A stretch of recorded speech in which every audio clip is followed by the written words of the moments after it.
bringing you honor with each word I say. I ask for your wisdom today, to speak of your mercy, to write of your grace, to broadcast compassion, to publish your ways, to photograph courage that comes from above. Lord, let my life communicate love.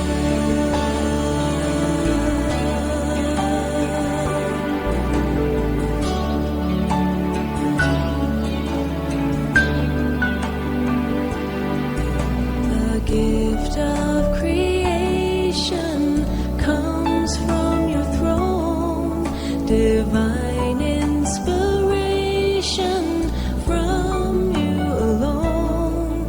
The talent inside me is there by design. Remind me the glory's not mine.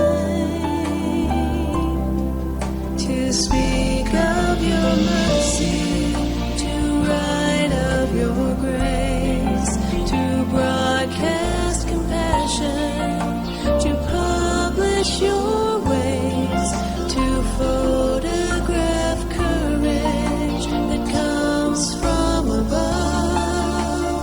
Lord, let my life communicate love.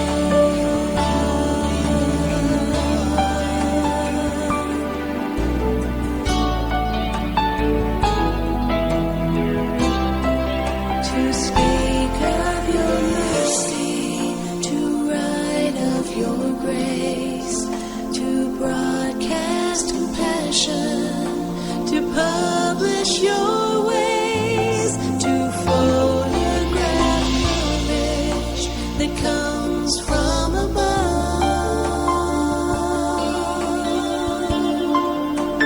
Lord, let my life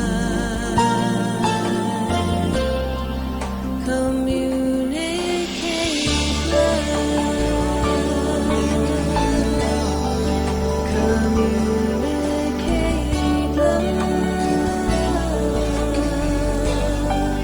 Communicate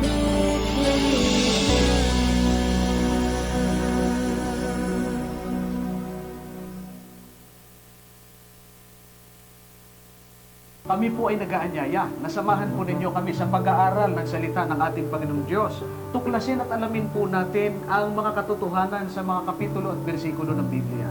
At kami naman po ay handang sumagot sa inyong mga katanungan na nais ninyong malaman tungkol sa kaligtasan. Ang video po nito ay amin pong ipinamamalig sa inyo na inyong pong i-share sa inyong pong mga kaibigan, mga kamag-anak, at mga kasamahan sa trabaho para sila rin naman ay makinabang. Maraming salamat po sa inyong pagsuporta at pagsubaybay sa kapitulo bersikulo.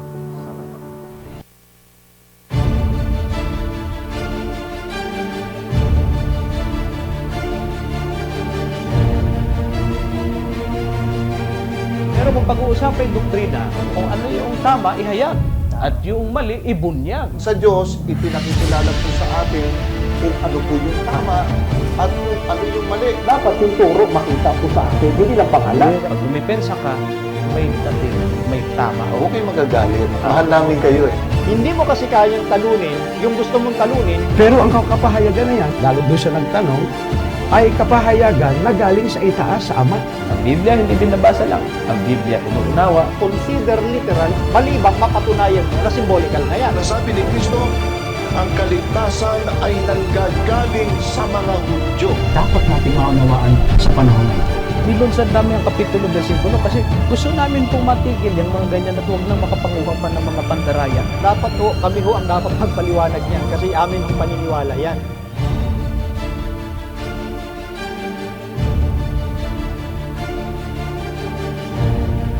Ang aking tanong, Brother Jerry, ay Ang tanong ko lang, Ang akong pangutan. Ang tanong ko po, Ang akong pangutanam. ang pangutana ko, Ang katuwiran at ang katotohanan ng Diyos ay makikita lamang sa mga kapitulo at bersikulo ng banal na kasulatan. Ang sino mang nagnanais na sundin ang kalooban ng Diyos, tiyak na makikilala niya ang turo. Hinahanap niyo ba ang buong katotohanan ng salita ng Diyos sa loob ng Biblia? Hanapin ninyo sa kapitulo at bersikulo. Inyong masusunod. Kapag naghahayag ka ng katotohanan, siguradong malalagtad ang kamalian.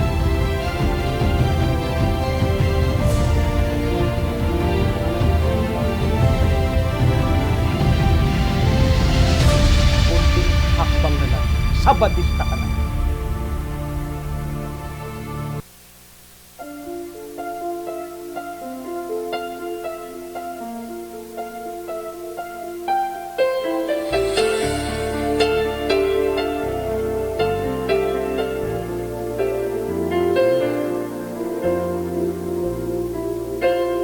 Fresh wind is blowing.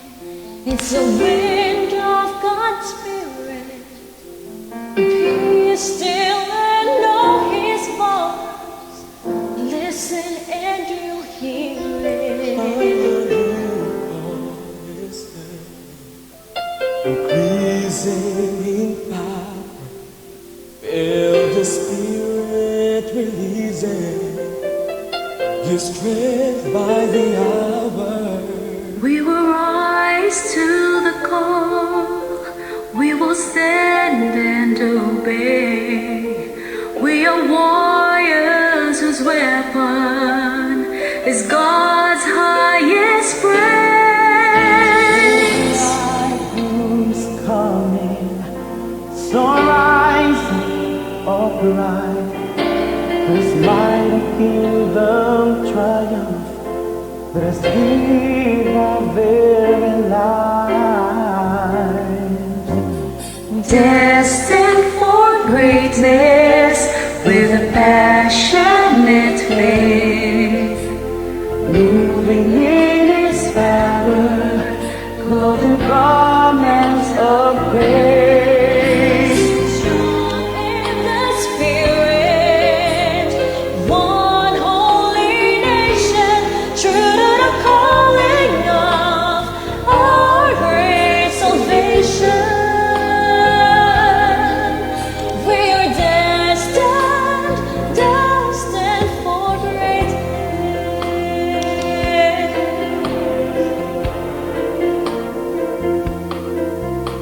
To love the unlovable, teach the unteachable, touch the untouchable, reach the unreachable.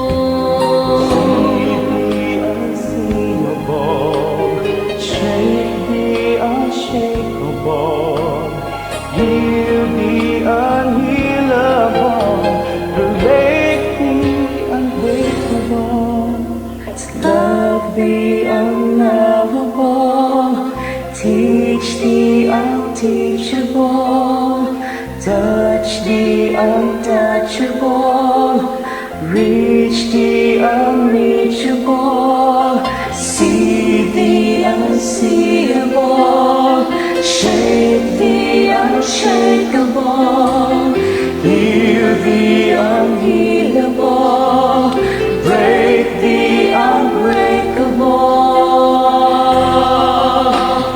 Whoa, we will rise to the call. We will stand and obey. We are warriors whose weapon is God's highest praise. The bridegroom is coming.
found me.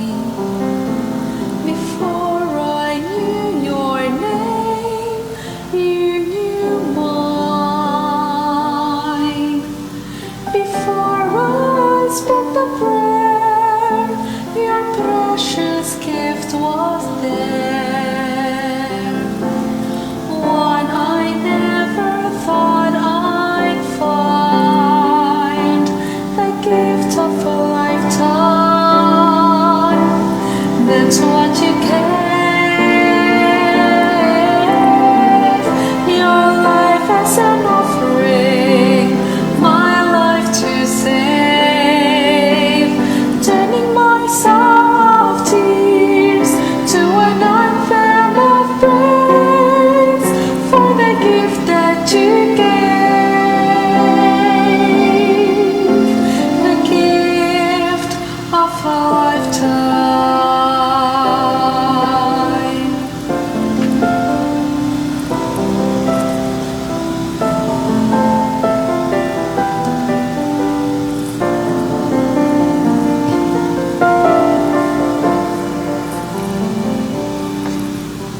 It's more than just your hand of blessing. It's who you are yourself that I need. And with an open heart, I now receive you, Lord, and the life you bring to me, the gift of a lifetime. That's what you gave.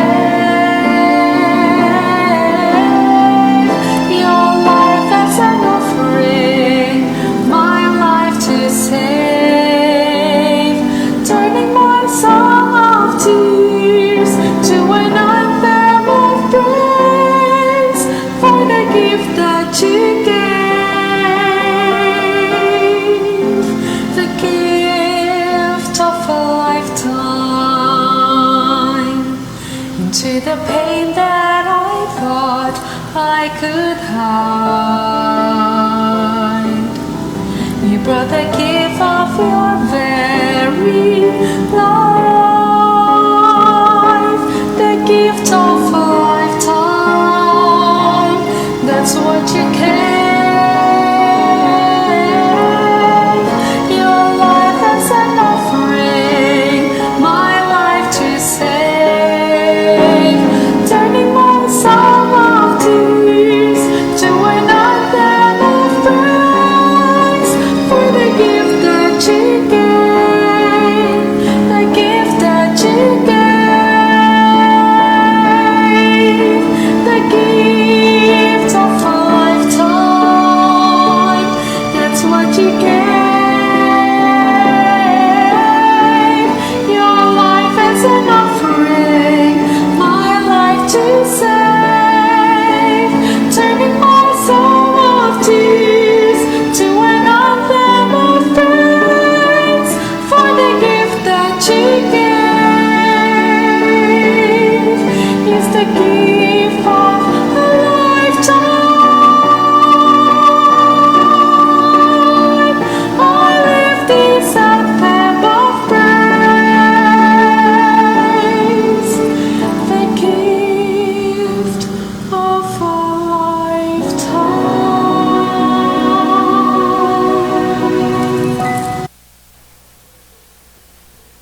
Isang mapagpalang oras po ng Sabat, mga minamahal naming mga kapatid. Sa mga oras na ito, tayo po ay dadako sa atin pong Divine Worship Service.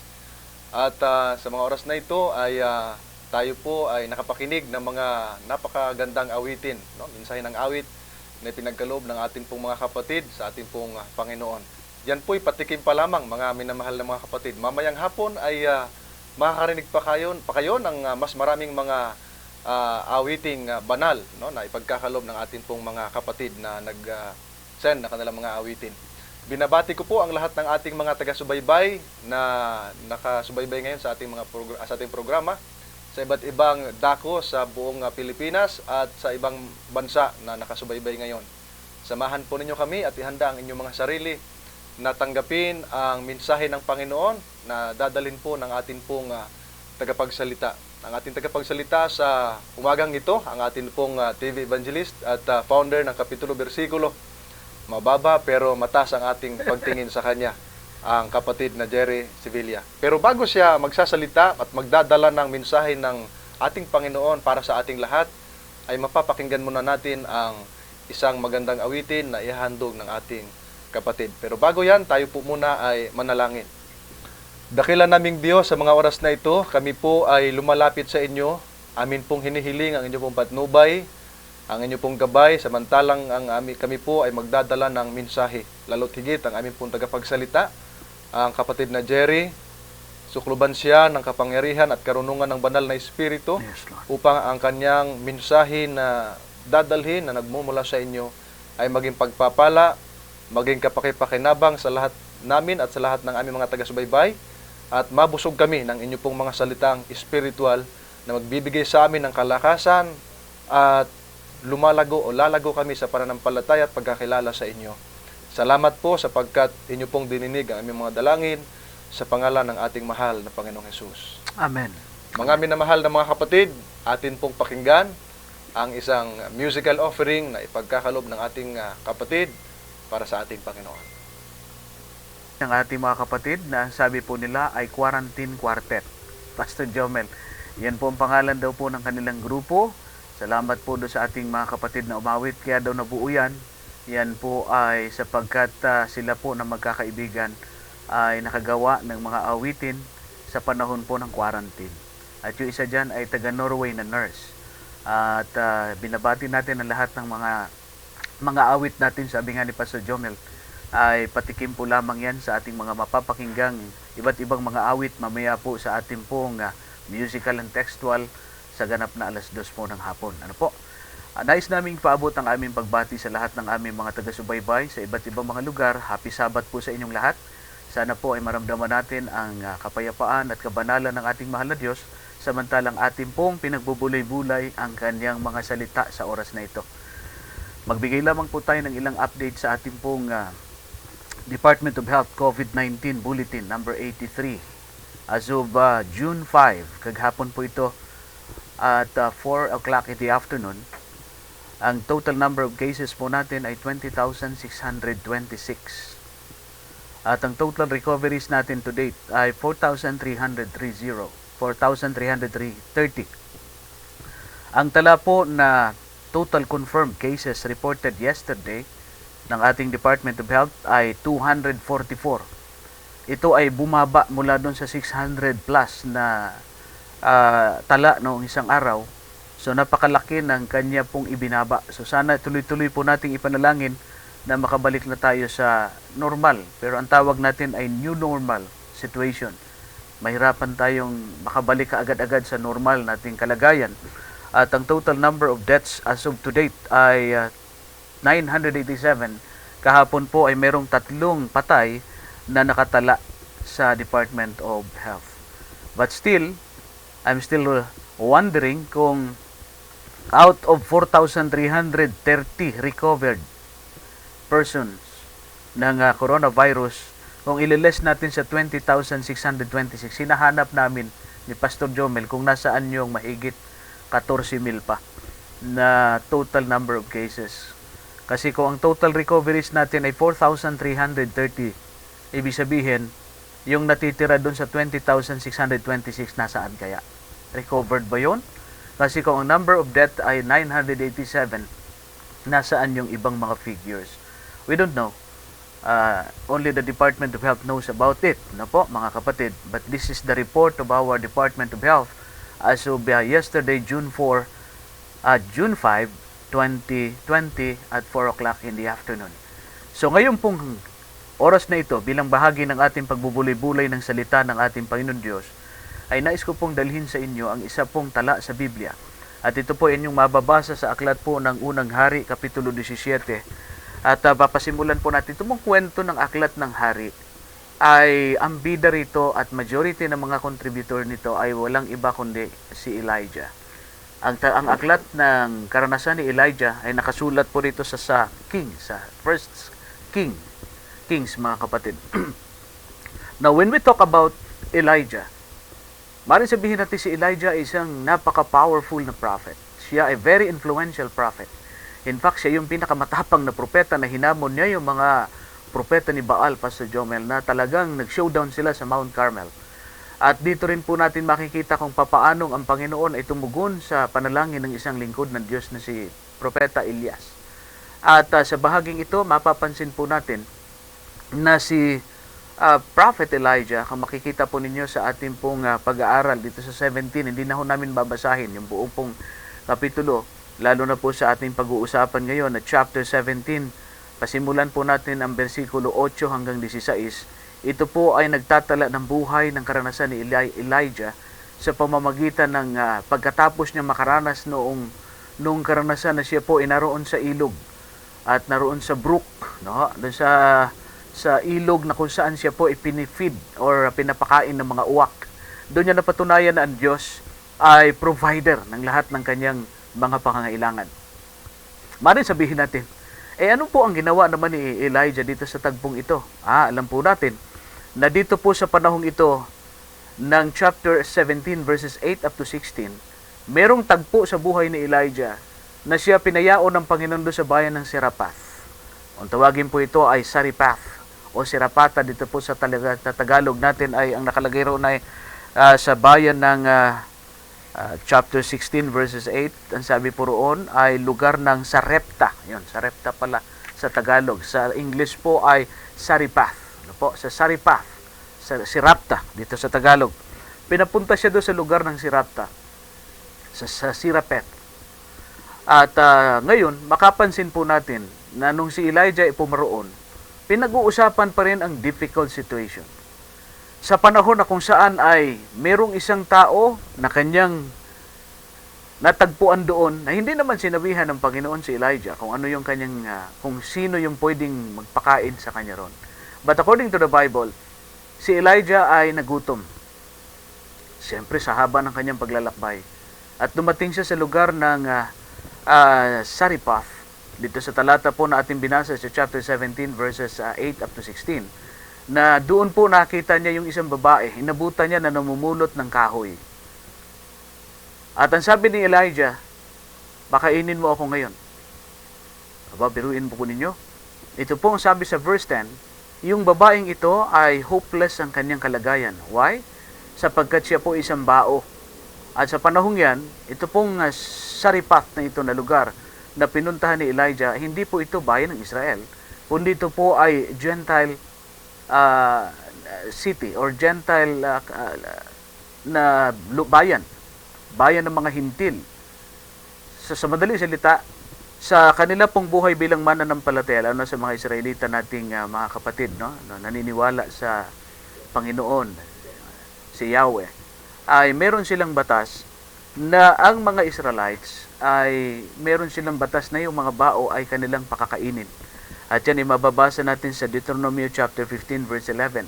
Pero kung mapapansin ito pong babae sa Saripat, o sa Saripat na ito na pinuntahan ni Elijah, na itong babaeng ito ang sabi namumulot ng kahoy para kanyang gagamiting panggatong.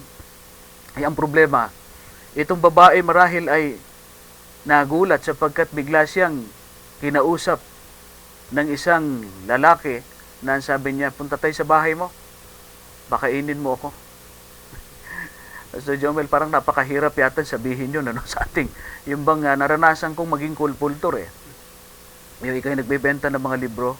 O minsan gutom na gutom kami noong panahon nung kami estudyante. At pagkatapos ay nagsasabi kami ay health education service. Pero totoo lang, gutom na gutom kami. At pawis na pawis sa init ng araw nung panahong yon. Tapos natutuwa kami pag may magpapakain sa amin ng tanghalian. Kasi nga, gutom kaming mga estudyante na nagkakaroon ng pagkakanvas. Na po, nung kami literature evangelist student group po kami. At hindi namin masasabi na, minsan may biruan pa para daw ikaw pakainin, hingi ka ng tubig. Pastor Jomel, ewan ko kung minsan training yan ng mga kulpultor sa amin nung kami ay nung 90s.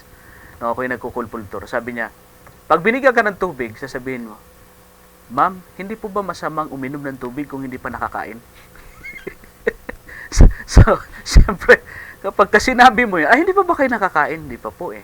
Ay, masama nga uminom ng tubig pag hindi nakakain, kain muna kayo. Oh, yan, magandang approach ng compultor yan. Tinuro sa amin yan noon eh. Kaya pagka kayo po ay hindi mahalata na gutom, sabihin nyo po ay pwede makahingi ng tubig. Pagkatapos, pagka binigyan kayo ng tubig, sa tingin po ba ninyo masama pong uminom ng tubig pag gutom? So ganun po, mahalat, and hindi nakakahiya. No, hindi nakakahiya yung tubig muna eh. So, itong babae na binanggit dito sa kwento, hindi man lamang, walang tala sa Biblia na si Elijah ay nagbigay ng ganitong approach na parang hindi nakakahiya. Kaya sabi ng Biblia, kung babasahin po ninyo, sabi ni Elijah, punta tayo sa bahay mo at ipaghanda mo kami ng pagkain. Pakainin mo ako. Ano ba sagot ng babae dito sa pangyayaring ito? Kung mapapansin po ninyo, makikita natin yung katugunan ng babae sa later part natin pag-aaral. But who is this widow dito sa Sariphat? Nabanggit natin kanina na sa bayang Israel, sila po ay mayroong utos ang Panginoon na sila ay tulungan yung mga babaeng bao. Batas yan ng Israel. So, dito sa pangyayaring ito, yung babaeng bao na ito, sa panahon po ng matandang Israel, sila ay tinutulungan. Pero itong babaeng bao ito, palibhasa hindi siya Israelita, siya po ang nagtataguyod sa kanyang sarili para mapakain ang kanyang sarili bilang bao. At ang sabi ng Biblia, meron siyang isang anak isang anak na kasama. So sa mga katuwid, napakahirap ang buhay. Sapagkat sa panahong yan, walang nagtataguyod ng kanyang mga pangangailangan. Walang sumusuporta sa kanyang mga pangangailangan. Wala siyang asawa. Wala siyang provider ng kanyang mga pangangailangan. Hindi katulad sa panahon natin ngayon. Kahit tayo nakaranas ng tinatawag na coronavirus pandemic na ito, we are being provided by our local government officials.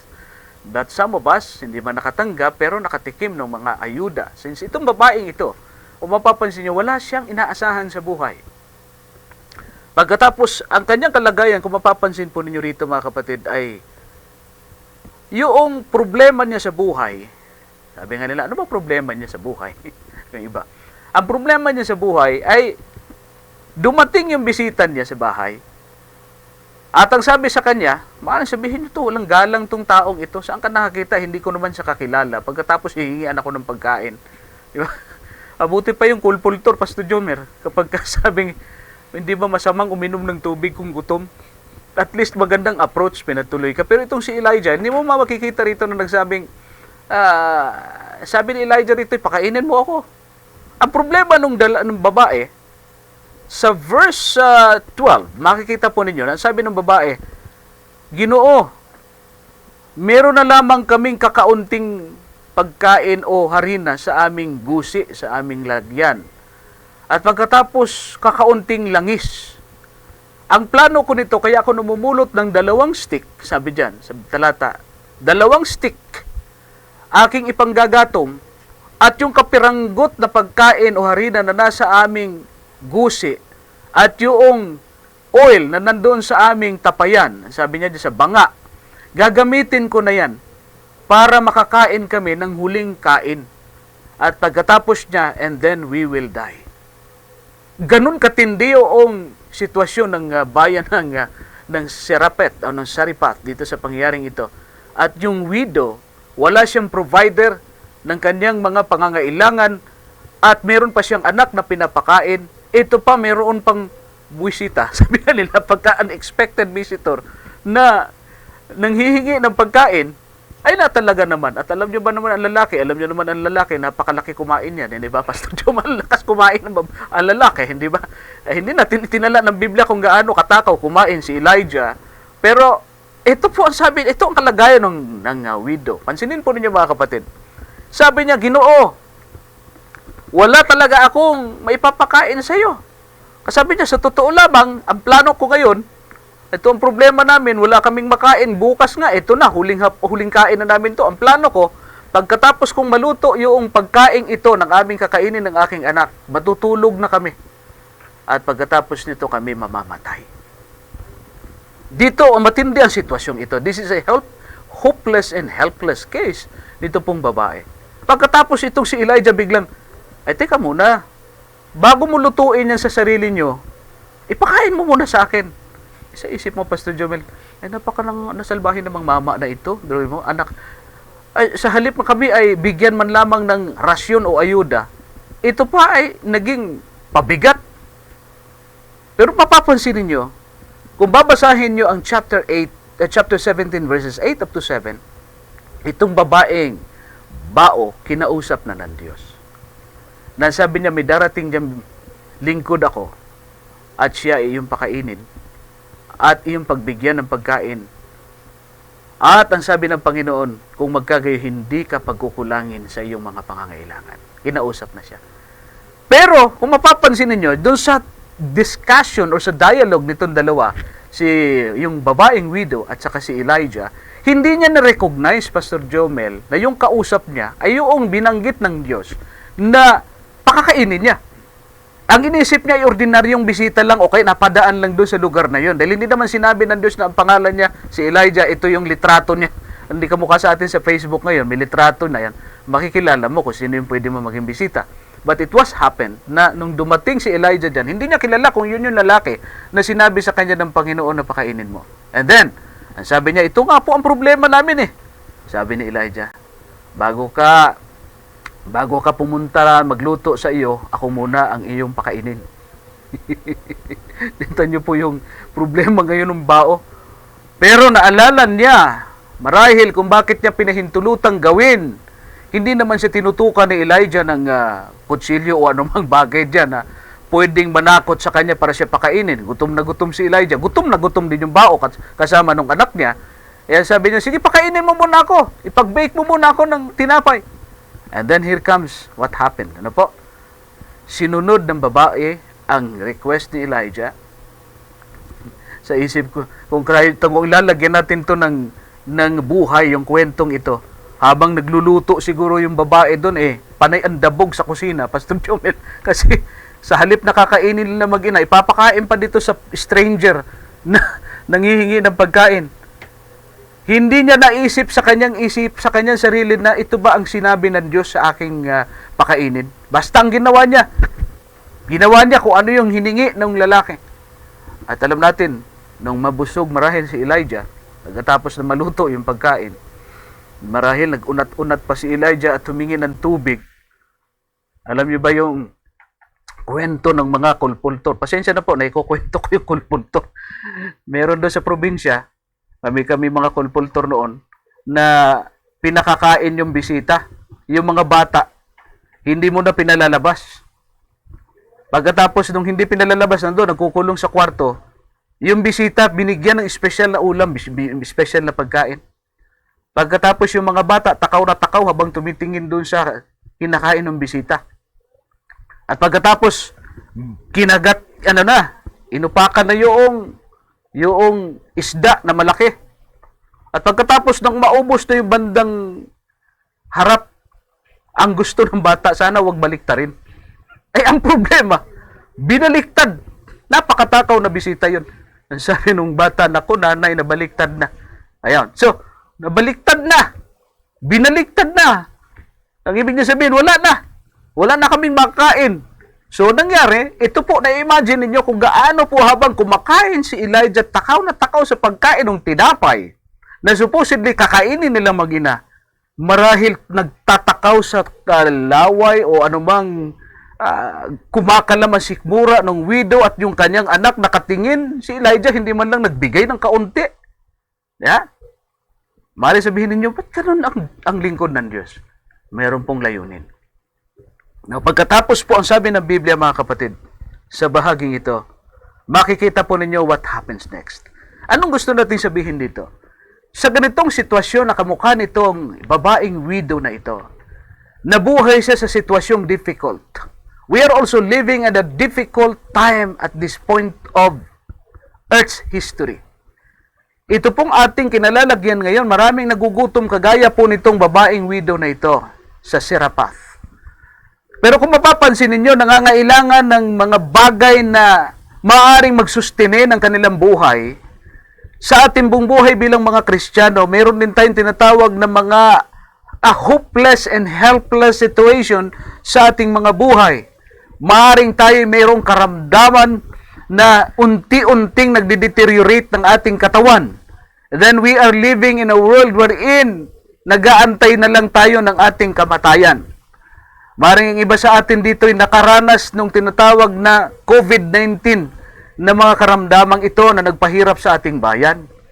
Unfortunately, kagabi meron akong halos gusto kong maiyak, Pastor Jomel, sapagkat yung kasakasama natin sa ating Bible study online na isang doktor at siya ang isa sa mga frontliner na tinutulong nating bayani ng ating pong lahi ngayon na narayan sa Dubai. Napaka-aktibo, napakabait. At ang sabi natin, lagi nating ipinapanalangin na sana siya ay laging patnubayan ng Diyos sa kanyang pagliligtas ng buhay dyan sa Middle East. Unfortunately, kagabi ay nag-message siya sa akin at ang sabi niya, Brother Jerry, please pray for me kasi ako ay na-infect ng COVID-19. Nung mabasa ko yung message niya, talagang I was shocked. At minsan hindi makagtanong ka, Panginoon, di ba ipinagpipray naman namin siya? Bakit naman pinahintulutan ninyo, Panginoon? Napakabait namang doktor, Ari. Bakit nangyari yon? But of course, hindi natin pwedeng questionin kung anong plano ng Panginoon. Ang amin na lamang pinalalakas namin yung kapatid na yun. He is now watching our video right now, I think. At hindi ko na lang po babanggitin ang kanyang pangalan. Yung doktor po nating kapatid. So, mali sabihin natin na, bakit ganon? At sabi ko sa kanya kagabi, kumusta po yung iyong asawa, yung iyong anak? Sabi niya, nakahiwalay po ako sa kanila. At yung hospital na kanilang pagtatrabahuan ay talagang totally ni-lockdown ng gobyerno. Hindi na nag-ooperate din sa Dubai. Pero ito po yung mga tinatawag natin mga hopeless, sabihin na natin, hindi naman hopeless ito. But pagka tayo nakakaranas ng mga ganitong kalagayan, makikita natin na parang magku-question tayo sa Panginoon. Bakit ganon? Ano? Kung sino pa yung mga lingkod ng Panginoon, nagtatapat sa Kanya, nakakaranas ng mga ganitong karamdaman, nakakaranas ng tinatawag na mga sickness, na kuminsan na uuwi sa tinatawag nating continuous deterioration ng ating katawan. Minsan sa pangyayari sa ating buhay, we are also facing the financial crisis nowadays. Walang mga taong hindi umaaray sa matinding pangangailangang pinansyal. Lalo na sa panahon na hindi tayo nakakapagtrabaho ng maraming mga araw, talagang sadsad ang budget. Maring iba dyan nangungutang na. Maring iba dyan ay nakakaranas na ng tinatawag na yung iba nga riyan, na nagnanakaw na yung iba para lang sila makasurvive. Kaya ang gobyerno natin, pinahintulutan na lamang na magtrabaho na. No? Kahit GCQ pa rin, kahit nandiyan pa rin ang coronavirus. Because we want to survive for our living because of our financial crisis. Ang iba sa atin po ay nakakaranas ng tinatawag na pagkamatay ng kanilang mga mahal sa buhay. Na kuminsan po ay hindi tayo makamove on dahilan sa pain ng ating pagkawala ng mahal sa buhay. Something like this, mga kapatid. Anong sitwasyon ang inyong nararanasan na kagaya ng sitwasyon nitong babaeng bao sa Serapath na na-encounter na Elijah? At maliban sa may problema ka pa, meron ka pang bisita na hindi man lamang binigyan ka ng encouragement. Kagaya nitong babaeng bao na ang tingin niya kay Elijah ay pabigat sa kanyang sitwasyon. Pero napansin po ninyo mga kapatid, this widow had been tested by God. Kung gaano siya katatag at kung gaano siya katibay sa instruction ng Panginoon sa kanya. Pero kung mapapansin ninyo, hindi po binanggit dito sa kwento na yung babaeng ito ay naalala niya ang sinabi ni Jehovah. Now remember, if you're going to read the scriptures, ano po, dun sa 17 verses 8 up to 16, makikita nyo kinausap siya ng Diyos. Pero ang Diyos napakabuti, mga kapatid, sapagkat, kung inyong mapakikita po rito mga kapatid ko, mapapansin ninyo that ang babaeng ito ay meron siyang tinatawag na paniniwala at sabihin na po natin kahit siya mahirap, siya ay babae na walang tumutulong sa kanya, yung kanyang present situation ang nagbigay sa kanya ng humbleness sa kanyang puso. Siguro kung tayo nabubuhay noon, Pastor Jomel, ng babaeng ito, baka hinambalos na marami si Elijah. Umalis ka rito, pambihira ka. Kami ang kakain, ikaw muna unahin ko. Sino ka? Diba? But this woman she humbled herself for the servant of God. Yung kanyang sitwasyon, bagamat siya ay nabuhay sa lugar ni Ahab, hindi nagbigay sa kanya ng provision si Ahab. Sapagkat si Ahab, kilala niya naman, ito po ay yung leader na nagpahirap sa bayan ng Israel. In fact, ito ang gustong pumatay kay Elijah. Kung kilala lang marahil nitong babaeng ito, si Elijah yon na wanted sa panahong noon, sa kanyang kalagayan, sapagkat hinahanap si ni Ahab, maaari sabihin niya, teka, gusto kong bumanti rito, ito yung lumamo ng aming pagkain. Antay ka nga dito, tapos isusumbong kita kay Ahab, dahil wanted ka, makakakuha pa ako ng reward. Pero hindi niya ginawa yun eh. Yun ang kanyang sitwasyon, mga kapatid. Hindi niya ginawa yun.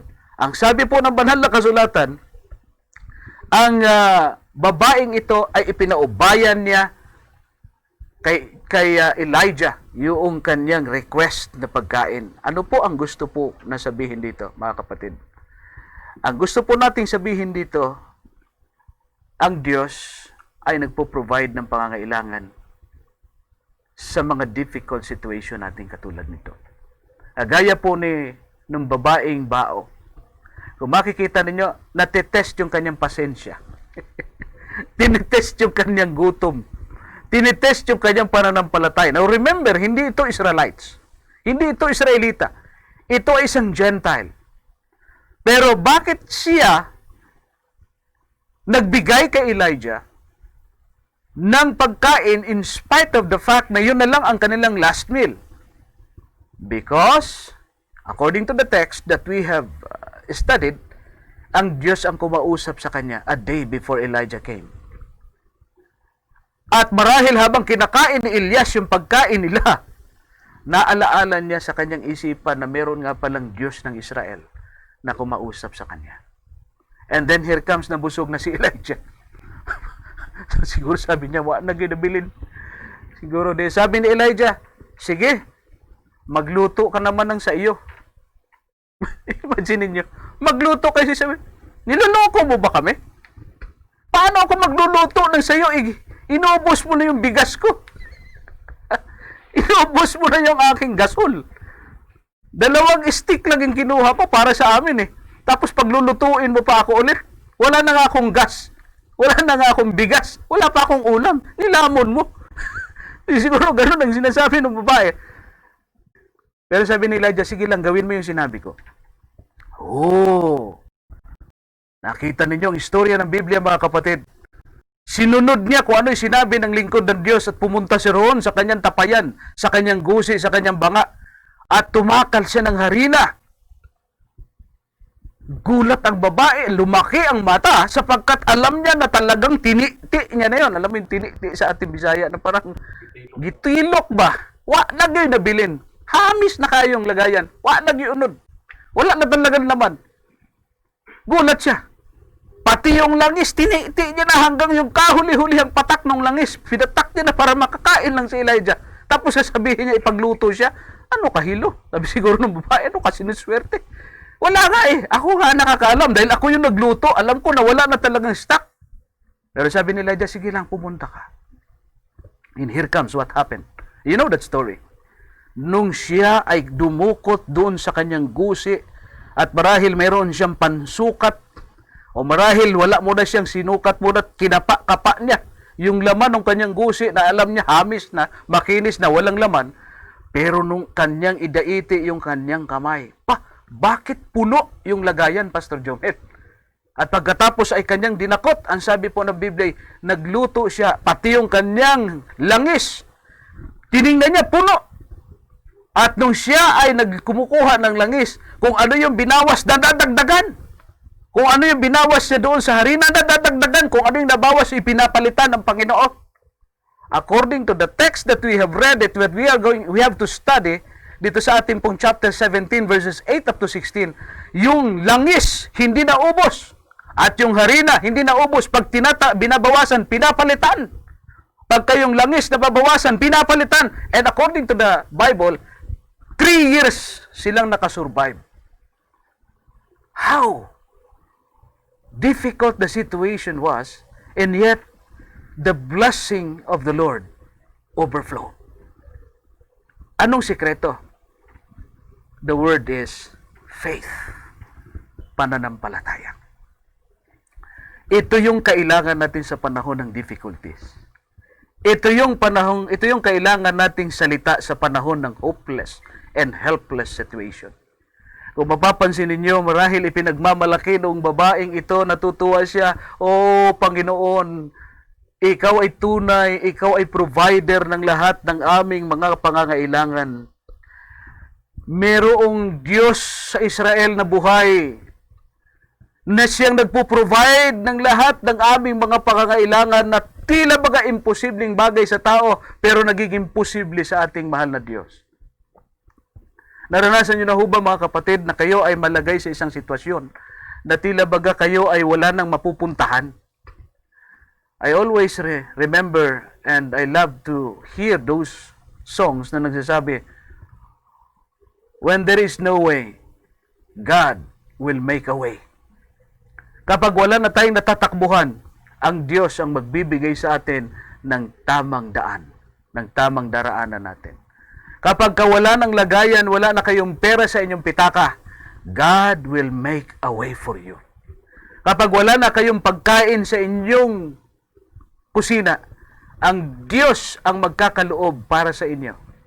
Ano ang dapat nating ikaalaala at ikabahala sa ating buhay na ito? Of course, lahat ng tao ngayon ay humihibik ng kanila pong mga pangangailangang material. Pero ako'y naniniwala na ang mga anak ng Diyos, wala akong nalalamang Adventista na pinagkukulang ng Diyos. Wala akong nalalamang lingkod ng Diyos na nagpapalimos ng tinapay. Wala akong nakikitang mga anak ng Diyos na naroon sa bangketa, walang saplot, o kaya minsan nanghihingi ng pera na parang wala ng bait sa sarili. Wala akong nakikitang ganon sa mga lingkod ng Diyos. Because according to the Bible, walang anak ng Diyos na nagpapalimos ng tinapay. Because every people of God is being supplied by God, being provided ng kanilang mga pangangailangan. So bakit tayo magwo-worry? Meron akong isang bagay na gusto po nating dalhin sa ating pong pag-aaral bago po tayo magtapos. Ako may sinulat dito, there are couple of quick thoughts that I want to share before we finish our discussion today. Serving God from an empty barrel does more to fill my barrel than trying to fill it myself. Wow! Iniisip ng babae na punuin niya ang kanyang barrel na puno na wala ng laman.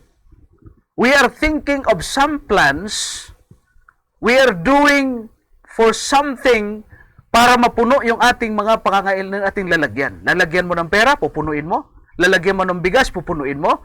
Lalagyan mo ng kung ano-anong bagay because gusto mo na meron kang maipon in the times of crisis. Of course, yan naman ang iniisip natin. Pero ang gusto ng Diyos, you have to empty your barrel first so that God would fill it. Fill it. Yan ang sabi ng Biblia, seek ye first the kingdom of God, and all these things will be added unto you. Hanapin natin ang kaharian ng Diyos, at ang lahat ng mga bagay ay bibigay sa inyo ng Panginoon. Marahil hindi nyo naranasan yung mga kwento na nagsasabing nanalangin sila, at nung sila nanalangin, walang-wala na silang pera. Pero nung sila ay nanalangin, naglilinis ng kwarto, nagwawalis ng sahig, nakita nila ang bundle-bundle na pera. Have you heard that story? It is real.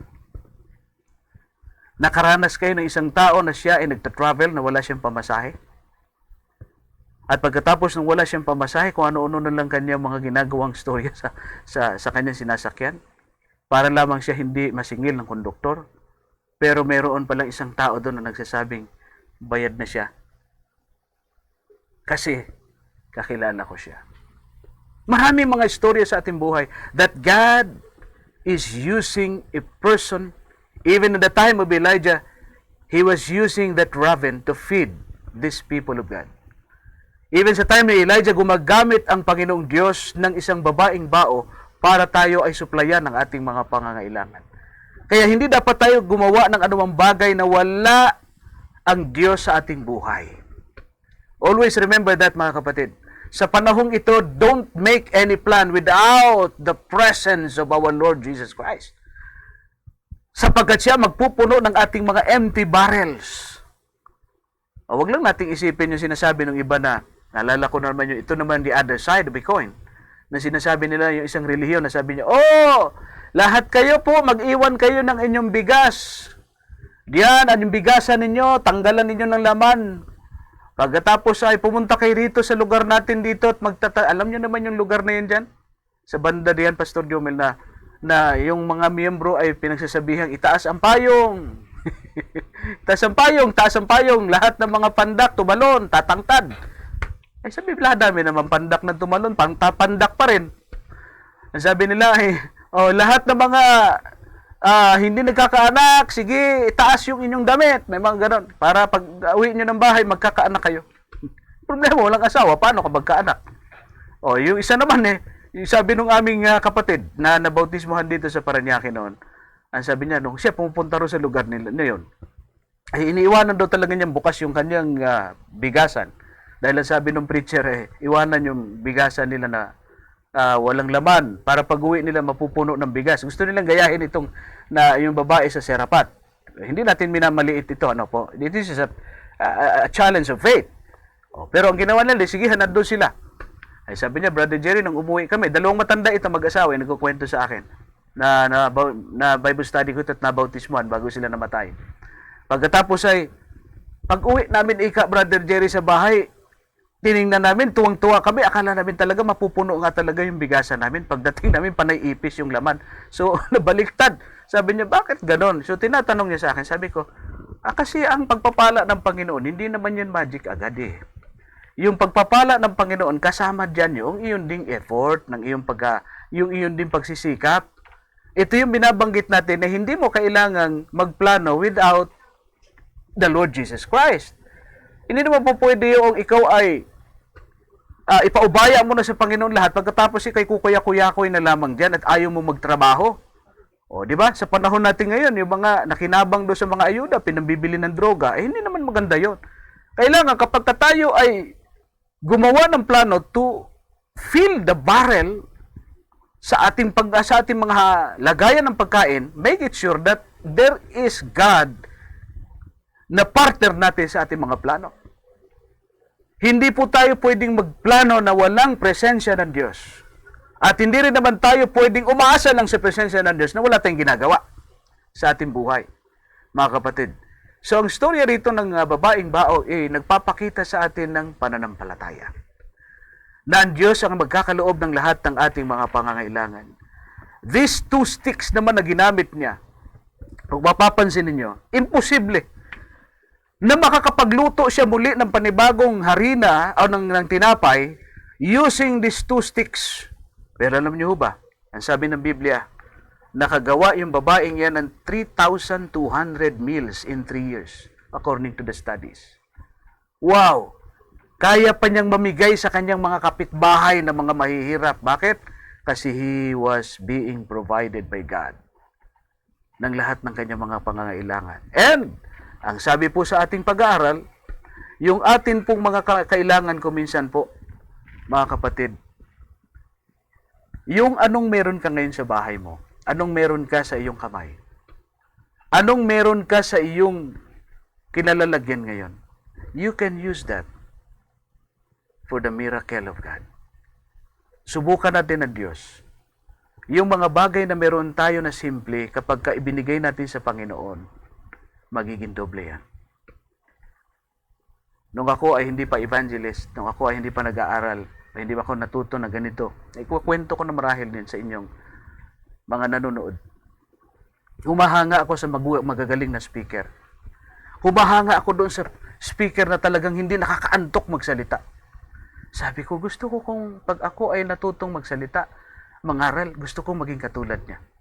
And then, nasabi ko, Panginoon, ipinanalangin ko, sabi mo sa James chapter 1 verse 5, magkulang ng kaalaman ng sino man, humingi at ibibigay mo. Panginoon, subukan ko nga. Anong meron ako, pagyamanin mo. So, yun ang aming tipanan ng Panginoon nung panahon yan. And later on, nakita ko yung pagbabago. Na yung bagay na binigay ko sa kanya, isa lang ang gusto kong hingin sa kanya, bigyan mo ako ng talent na maging tagapagsalita. Bigyan mo ako ng talent na maging tagapag-share ng inyong ebanghelyo. Yung bata dati na mahiyain, yung bata dati na hindi mo matitigan, kundi parang makahiya, na matutunaw sa hiya. Ito na ngayon, nawala ang hiya. Kahit na ilang libo katao, hindi naman tayo nagmamayabang. Sinasabi ko po, kahit gaano kalibong tao niyan, hindi na ako natatakot. Dati ako po, kahit tao, isa, dalawa, tatlo. Pagka nakatingin ako sa kanila pinagsasalitaan ko, nanginginig na ang aking tuhod. Pero ngayon, kapag itinayo ako ng Panginoon sa maraming tao, nakikita ng Panginoon na ako ay komportable sapagkat nagtitiwala ako kung anong sasabihin ko sa maraming tao. Mga kapatid, ano yung meron ka? 2 sticks, kagaya ng babao? Meron kang bagay na simple, meron ka simpleng talento? Meron kang maliit na pagpapala na hawak sa iyong kamay? Gamitin mo yan sa Panginoon. Unahin mo siya. Dahil imumultiply ng Diyos kung anong mayroon kang bagay na meron sa iyo. This is proven. Seek ye first the kingdom of God, and all these things will be added unto you. Subukin natin ang Diyos. Ang Diyos ay hindi nagbabago noon, ngayon, at kailanman. Lalo na sa panahon ng krisis, He is the provider of all our needs. Tayo po ay magtatapos sa ating pong pananalangin at nais ko po kayong anyayahan na kung ano man yung ating mga kabalisahan sa buhay ay ating isuko sa Panginoon. Ipagkaloob natin sa Kanya ang ating mga helpless and hopeless situation. And you will find it out that God would intervene sa ating mga pangangailangan. Tayo po'y mananalangin sa ating pong pagtatapos. Mahal namin Diyos, salamat po ng marami sapagkat inyo pong ginabayan ang aming pong pag-aaral ng inyong mga salita. Yes. Bagamat kami, O Diyos, ay nakakaranas ng mga hopeless and helpless situation. Kagaya po ng babaeng bao na siya ay walang inaasahan na tulong ng ibang tao.